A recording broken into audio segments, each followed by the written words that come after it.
रुको रुको रुको रुको, मुझसे नफरत मत करो यार, पहले मेरी पूरी बात सुनो। मैं हेट नहीं फैला रही हूँ यार, साउथ वालों की मूवीज आती हैं तो मैं भी देखती हूँ उन्हें। तुमने देखा होगा ऑलरेडी पहले मेरे चैनल पर, मुझे उनकी मूवीज पसंद आती हैं।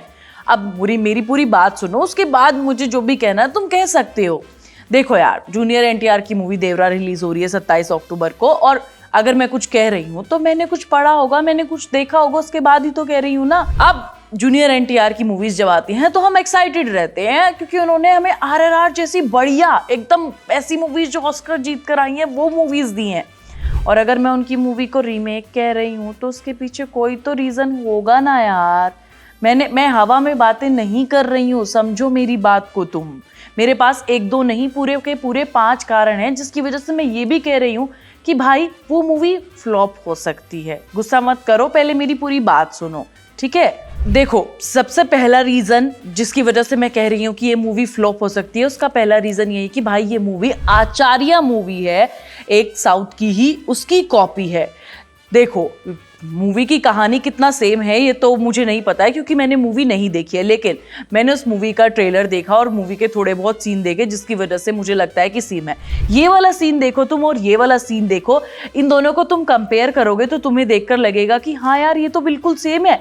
डे नाइट का थोड़ा सा डिफरेंस लगेगा तुम्हें। ये वाला पहाड़ का सीन देखोगे तो तुम्हें पूरे पेड़ पेड़ दिख रहे हैं, और उसको तुम देखोगे तो हाँ भाई कंपेयर करके देखोगे तुम्हें सेम लगेगा। और यहाँ पर तुम इसे देखोगे, यहाँ पर भी हीरो पड़ा हुआ है और यहाँ पर बस हीरो लड़ रहा है, सिर्फ इतना सा डिफरेंस है। इसका रीजन है कि भाई इन दोनों मूवीज के डायरेक्टर सेम है, जिसकी वजह से इन दोनों मूवीज का फील बिल्कुल सेम है और स्टोरी भी लगभग सेम ही है जब तुम इसे डिटेल में पढ़ोगे।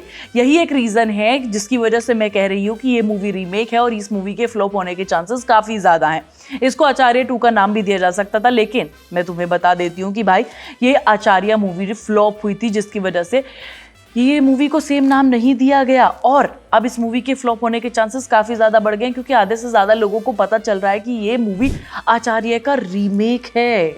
अब दूसरा रीज़न जो मुझे लगता है वो ये है कि भाई इस मूवी के वीएफएक्स के साथ बहुत ज़्यादा कॉम्प्रोमाइज़ किया गया है। बहुत सारी जगह पर जब तुम इसे देखते हो तो तुम्हें ऐसा लगता है कि भाई और ज़्यादा बेटर किया जा सकता था। अब कई जगह पर आपको क्रोमा बहुत हल्का लगता है और बहुत ऐसा लगता है कि बहुत ही हल्के तरीके से क्रोमा को काटा गया है।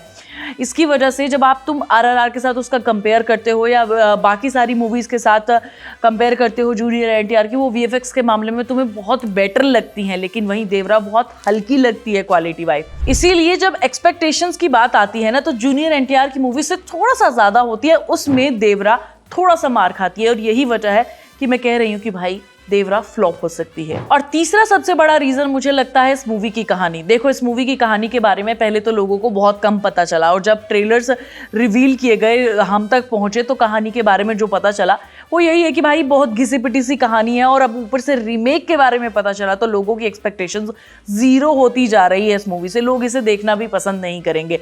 ऊपर से इस मूवी में जूनियर एनटीआर का डबल रोल है। कुछ कहानी उस टाइप की दिखेगी कि बाप का सपना बेटा पूरा कर रहा है। अगर तुमने पहले वाला ट्रेलर ध्यान से देखा होगा तो तुम्हें झलक वहां पर जूनियर एनटीआर के पिता की देखी होगी, जो जूनियर एनटीआर की शक्ल में ही है। अब रीमेक भी है तो लोगों के एक्सपेक्टेशंस वापस से कम होती जा रही हैं, और यही तीसरा सबसे बड़ा कारण है जिसकी वजह से मुझे लगता है कि देवरा मूवी के फ्लॉप होने के चांसेस काफी ज्यादा हैं। अब आती है चौथे रीजन की बारी। चौथा रीजन सबसे बड़ा ये है कि भाई नॉर्थ में जब तुमने इसके ट्रेलर को देखा होगा तो वहाँ पर सैफ अली खान और जानवी कपूर को बहुत ही कम दिखाया गया, उन्हें स्क्रीन टाइम बहुत कम दिया गया। और अक्सर हमने ये चीज़ देखी है कि साउथ की मूवीज़ में जब भी नॉर्थ के एक्टर्स को कास्ट किया जाता है उन्हें स्क्रीन टाइम बहुत ही कम दिया जाता है, जिसकी वजह से नॉर्थ वाले बहुत नाराज़ भी रहते हैं। और वहाँ पर अगर मैं साउथ के बारे में बात करूँ तो वहाँ पे टिकट के प्राइस थोड़े से महंगे कर दिए गए हैं। तो नॉर्थ में तो वैसे ही इसका क्रेज़ काफ़ी कम है, और साउथ में टिकट की वजह से तो जो प्राइस हाई किए गए हैं उसकी वजह से इसके बॉक्स ऑफिस कलेक्शन के चांसेस थोड़े से कम हो सकते हैं, और यहाँ पर फ्लॉप के चांसेस और थोड़े से बढ़ सकते हैं। ये चौथा रीज़न है जिसकी वजह से मुझे लगता है कि ये मूवी फ्लॉप हो सकती है। अब बात आती है पांचवें रीज़न की। पांचवा रीज़न मुझे लगता है कि भाई अब मूवी रिलीज़ होने में कितना ही टाइम बचा है, बहुत ही कम दिन बचे हैं, और मार्केटिंग कहाँ है? कहीं भी नहीं। तुम्हें याद होगा कि कल्कि के टाइम पर कितना तगड़ा प्रमोशन किया गया था, हर कोई कल्कि के बारे में बात कर रहा था, लेकिन यहाँ पर कोई बात नहीं कर रहा है। इस हिसाब से इस मूवी की मार्केटिंग बहुत कम की गई है। भाई आप अपनी मूवी लेकर आ रहे हो, आपको बहुत इसकी पब्लिसिटी करने की ज़रूरत थी, लेकिन उस हिसाब से इस मूवी की हाइप बिल्कुल भी क्रिएट नहीं की गई है। तो मैं कहती हूँ कि भाई जो दिखता है वही बिकता है, आपने दिखाया ही नहीं तो बिकेगा नहीं।